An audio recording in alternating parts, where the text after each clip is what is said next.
I'm Allie Bulgart, and welcome to Swim Trojan's Multimedia Design Plan presentation. Today, we'll be talking through Swim Trojan's Lifeguard, CPR, and First Aid program. We'll talk about the need to integrate multimedia, the different considerations and different media options we had, and the final selected platform to host a virtual session of Swim Trojan. So let's start off with the need. Right now, Swim Trojan's seeing that the market is really offering high-tech training, and this is providing competition for their program.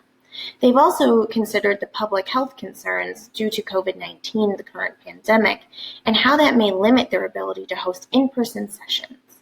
Because of these and other reasons, they've decided to integrate media into the design of their course.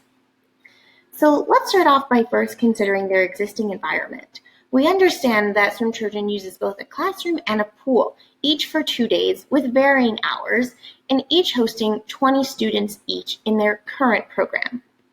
So what we're recommending is that Swim Trojan consider a blended learning approach where part of the learning is done virtually or on students' own time. This really puts the learner in the focus, promotes mastery orientation, and will account for the variations in learners' prior knowledge and their self-efficacy.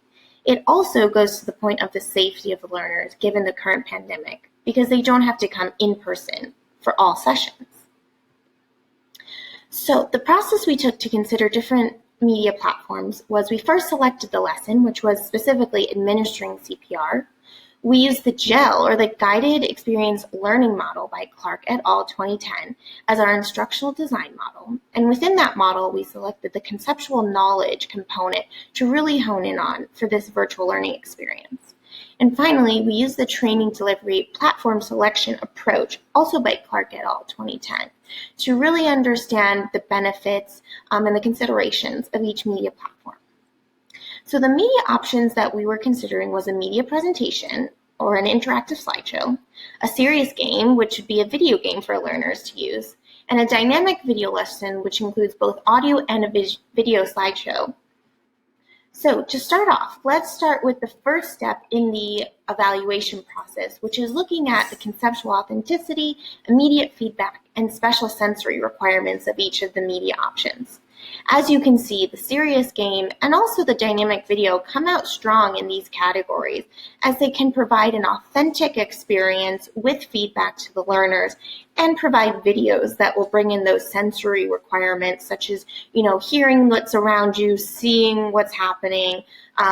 Unfortunately, they won't bring in the smell component, but they do a great job in those. So moving forward, we're going to only consider the serious game and the dynamic video lesson, as the media presentation does not present a strong enough and effective way of presenting this conceptual knowledge to learners. So now considering the next step in our approach, which is the cost, technical considerations, accessibility, and learning and motivation. As you can see here, the dynamic video lesson really stands out here with being a more affordable and also still effective option for Swim Trojan to communicate conceptual knowledge to learners in a virtual setting. It provides a little bit of a learning curve and will provide some more technical considerations that Swim Trojan will have to consider, but less so than the serious game, and actually has more accessibility features, such as the ability to have different ways that learners can both hear and see content. However, the serious game would be more effective with learning and motivation, as it slightly better shows how we can promote mastery orientation and really, again, go back to how we communicate and have people practice different conceptual knowledge issues. So because of these, we've selected the dynamic video lesson as the preferred medium for Swim Trojan in this blending learning approach. It can not only integrate existing content from American Red Cross videos, but it can also be instructor-led, just like you're experiencing this video right now, where you see the instructor. And learners can also pace that video by pausing it, rewinding, rewatching a whole segment. So the dynamic video also has other benefits. It will definitely put Swim Trojan in a competitive place in the market. It again puts those safety considerations first. It is absolutely a learner-focused approach, making sure that each learner gets what they need, which is very different from an in-person session where the instructor needs to make sure that all learners are, getting effective instruction and meet somewhere in the middle. Whereas the dynamic video lesson, each learner can customize that approach. And it also supports our blended learning model while still having an instructor-led program, as Swim Trojan does now. Before the media integration for our conceptual knowledge, as we spoke about before in the GEL process, we will describe and demonstrate the conceptual knowledge through videos, text, images, and animations that viewers can watch and learn about CPR.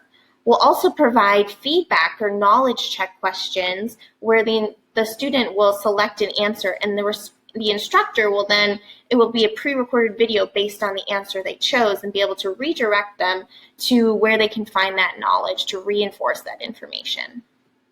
So thank you so much, and we hope Swim Trojan takes up the next steps to integrate their dynamic video lesson into their program.